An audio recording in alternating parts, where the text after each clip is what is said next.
स्थापकाय च धर्मस्य सर्वधर्मस्वरूपिणे अवतारवरिष्ठाय रामकृष्णाय ते नमः।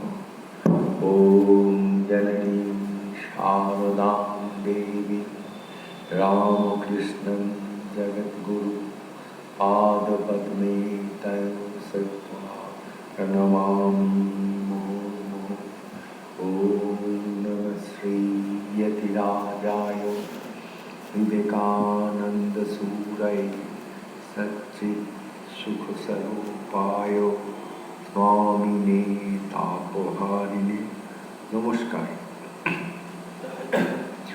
আজকে ঠাকুরের সঙ্গে স্বামীজির প্রথম মিলন, সেই ব্যাপারে দু চারটে কথা আপনাদেরকে বলব। গতদিনে যেখান থেকে শেষ করেছিলাম, স্বামীজির প্রতিবেশী ছিলেন ঠাকুরের গৃহী ভক্ত শ্রী সুরেন্দ্রনাথ মিত্র। আমরা যাকে সুরেশ মিত্র বলেছি, সেই সুরেশ মিত্র একবার ঠাকুরকে তার শ্রী ভবনে নিয়ে আসবার জন্য আমন্ত্রণ করেছিলেন। কিছু লোকজন, আত্মীয় পরিজন সকলকে নিমন্ত্রণ করিয়াছিলেন, কিন্তু একজন ভালো গায়কের খুব অভাব ছিল, গায়ক জোগাড় করতে পারেন। সেই জন্যে তার প্রতিবেশী নরেন্দ্রনাথ দত্তকে অনুরোধ করেছিলেন যে দেখো, ঠাকুর আসবে, তুমি তাকে একটু ভজন শোনাতে পারবে? তা নরেন্দ্রনাথ সানন্দে অনুমতি দিয়েছিল। সেই 1881 খ্রিস্টাব্দের নভেম্বর মাস, দিনটা সঠিক জানা যায় না। সেই দিনে যথাসময়ে নরেন্দ্রনাথ গিয়ে সুরেশ মিত্রের বাড়িতে হাজির হলেন।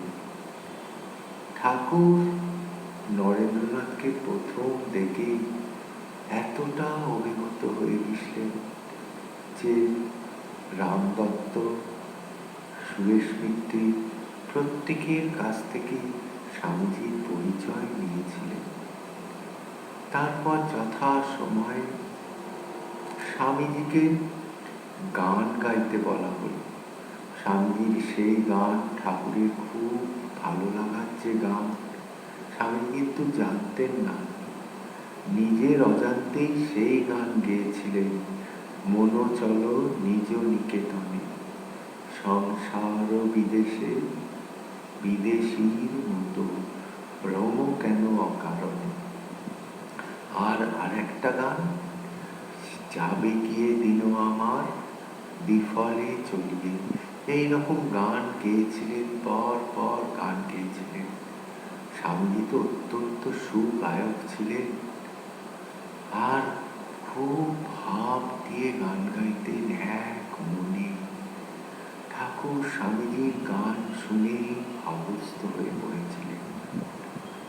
স্বামীজির কিন্তু তখন সেই যে জেনারেল অ্যাসেম্বলিতে তাদের দর্শনের অধ্যাপক এসটি সাহেবের কাছে শুনেছিলেন, দর্শন শাস্ত্র অধ্যয়ন করার সময় যে এইরকম সমাধিবান পুরুষ দক্ষিণেশ্বরে আছে, সেই তার কাছে এরকম সমাধি ইত্যাদি সব হয়, তাকে দর্শন করলে ঠিক সমাধির অবস্থা বোঝা যায়। স্বামীজি তো বুঝতে পেরেছিলেন যে এই বোধহয় সেই সমাধির অবস্থা। ঠাকুর অনেকক্ষণ ভাবস্থ হয়েছিলেন। তারপরে ভাবের উপশম হয়ে যাওয়ার পর স্বামীজিকে ডেকে এনেছিলেন নিজের কাছে। ডেকে এনে স্বামীজির অঙ্গ প্রত্যঙ্গ সব লক্ষ্য করেছিলেন। লক্ষ্য করে স্বামীজিকে বলেছিলেন, তুমি একদিন দক্ষিণেশ্বরে যাবে তো? স্বামীজিও ঠাকুরকে খুব পছন্দ হয়েছিল। স্বামীজিও খুব আনন্দের সঙ্গে বলেছিলেন, হ্যাঁ যাব। এইভাবে সেদিন গুরু শিষ্যের প্রথম দর্শন হল। স্বামীজির মনে কিন্তু ঠাকুরের একটা গভীর চিত্র হৃদয়ে গেঁথে দিছিল। স্বামীজি ঘরে ফিরে এলেন, কিন্তু ঠাকুরের সেই যে প্রথম দর্শন, এই নিয়ে স্বামীজি কিন্তু মাঝে মাঝে চিন্তা করতেন, কিন্তু যাওয়ার অবকাশ আর হয়নি। দিন যায়, রাত আসে, রাত আসে, দিন যায়, এইরকম করে যেতে যেতে স্বামীজির এফএ পরীক্ষা শেষ হয়ে গেল।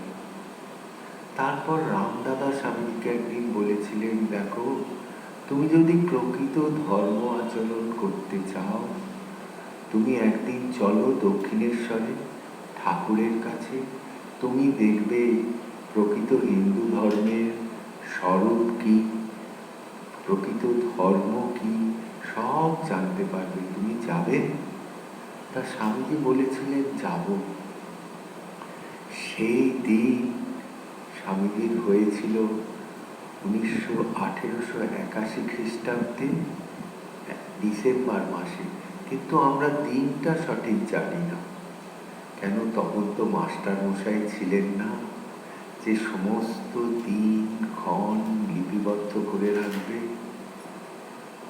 স্বামীজি গেছিলেন দক্ষিণেশ্বরে ঠাকুরের কাছে দ্বিতীয় দর্শনে, সঙ্গে দুইজন বন্ধু, রামদাদা আর সুরেশ মিত্রের সঙ্গে গেছিলেন।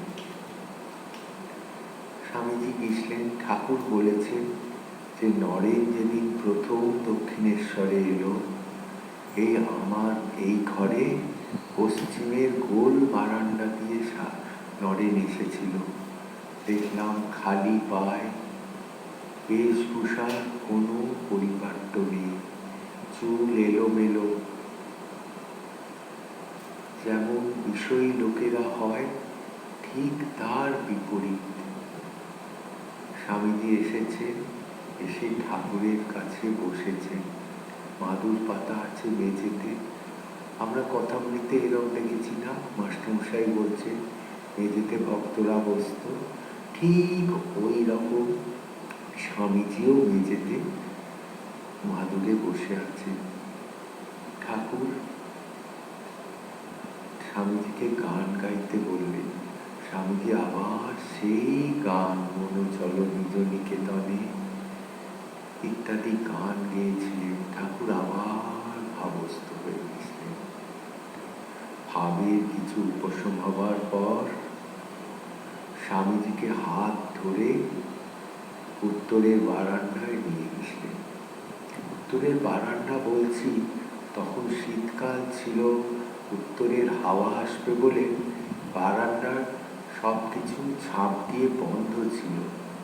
ঠাকুর স্বামীজিকে বারান্দায় নিয়ে এসে দরজা বন্ধ করে দিয়েছিলেন। দরজা বন্ধ করে দিয়ে স্বামীজিকে হাত ধরে বলেছিলেন, এত দেরি করে আসতে হয়, আমি তোমার জন্যে কতদিন অপেক্ষা করে বসে আছি, এত দেরি করতে হয়? তারপর দু হাত জোর করে কাঁদতে কাঁদতে বলেছিলেন যে তুমি সেই নররূপী নারায়ণ, তোমার জীবের উদ্ধারের জন্যে এখানে জন্মগ্রহণ করেছ, তুমি এত দেরি করে এলে। স্বামীজি ভাবছে, কে রে বাবা, ঘরে দেখেছিলাম অন্য মূর্তি, এখানে দেখছি উন্মাদের মতো আমি সিমলাপাড়ার নরেন্দ্রনাথ দত্ত, বিশ্বনাথ দত্তের ছেলে, আমাকে সব কি বলছে? তারপর ঠাকুর দৌড়ে গিয়ে ঘর থেকে প্রসাদী মিছরি, সন্দেশ, মাখন নিয়ে এসে স্বামীজিকে নিজের হাতে করে খাওয়াচ্ছেন। স্বামীজি বলছে, দিন, আমার বন্ধুরা আছে, আমরা একসঙ্গে বসে খাবো। ঠাকুর বলছে, ওরে তাদেরও হবে, তাদেরও হবে, এটা তুই খা, এই নে, এই নে বলে ঠাকুর খাইয়ে দিচ্ছেন। স্বামীজি তো খেয়ে নিলেন, বললেন, বাবা আবার কি করলে, আবার এর উপর কি করবে?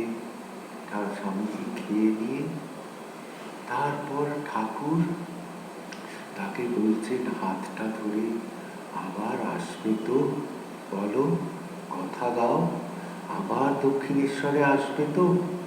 স্বামীজি বললেন, হ্যাঁ আসবো। একাকী আসবে তো? স্বামীজি বললেন, হ্যাঁ। স্বামীজি বললেন, তাড়াতাড়ি ওখান থেকে চলে যাবার জন্যে। আর একটাও কথা বললেন না। স্বামীজি চলে এলেন ঘরের মধ্যে, ঠাকুরও চলে এলেন। ঘরে এসে দেখেন ঠাকুর আবার সেই পূর্ব পরিচিত ঠাকুরের মতো ধর্মের গূঢ় তত্ত্ব ব্যাখ্যা করছেন, বিবিধ প্রশ্ন উত্তর করছে, একদম সেই পূর্বের অবস্থায়। আর সেই উন্মাদ অবস্থা নেই। স্বামীজি ভাবলেন যে এই কিরম হলো, এই মানুষটা কিছুক্ষণ আগে কান্নাকাটি করে আমার হাত ধরে কত কি কথা বলছিল, আবার এই মানুষটা এখন দেখছি ধর্মের আলোচনা করছে, সব কিছু ঠিক সাধারণ মানুষের মতো। এ কি, তাহলে বোধহয় কিছু অর্থ উন্মাদ হবে, কিছুটা বোধহয় মাথা খারাপ আছে, সেই জন্য সময় বিশেষে প্রকাশ পায়। স্বামী এইসব ভাবতে ভাবতে সেদিনকার মতো দক্ষিণেশ্বর থেকে চলে আসছে। গাড়িতে আস্তে আস্তে ভাবছে যে সত্যি উন্মাদ কি অর্থ উন্মাদ কিছুই জানি না, কিন্তু এমন পবিত্রতা, এমন সরলতা, এমন কথা, এমন ধর্মের গূঢ় বিষয় সহজ করে বলে দেওয়ার ক্ষমতা, এই জন্যেই বোধহয় সকলে একে এত শ্রদ্ধা, এত ভক্তি করে। হতে পারে হয়তো সেই রকম কিছু ব্যাপার। এই ভাবতে ভাবতে স্বামীজি বাড়ি চলে এলেন। বাড়িতে এসে আবার সেই ঠাকুরের চিন্তা করছেন, ঠাকুরের বিষয় ভাবছেন। আর এদিকে ঠাকুর ব্যাকুল হয়ে গেছেন স্বামীজির জন্য। একটা করে দিন যাচ্ছে আর ঠাকুরের ব্যাকুলতা আরো আরো আরো করে বৃদ্ধি পাচ্ছে। শেষ অবধি কি হলো, ঠাকুর ঝাউতলায় গিয়ে চেঁচিয়ে চেঁচিয়ে বলছেন, ওরে নরেন, তুই কোথায়, কবে আসবি? আমি যে তোর জন্যে ব্যাকুল হয়ে বসে আছি, ওরে তুই আয় আয় করে ঠাকুর ঝাউতলায় গিয়ে স্বামীজির জন্য ব্যাকুল হয়ে চিৎকার করে ডাকছেন।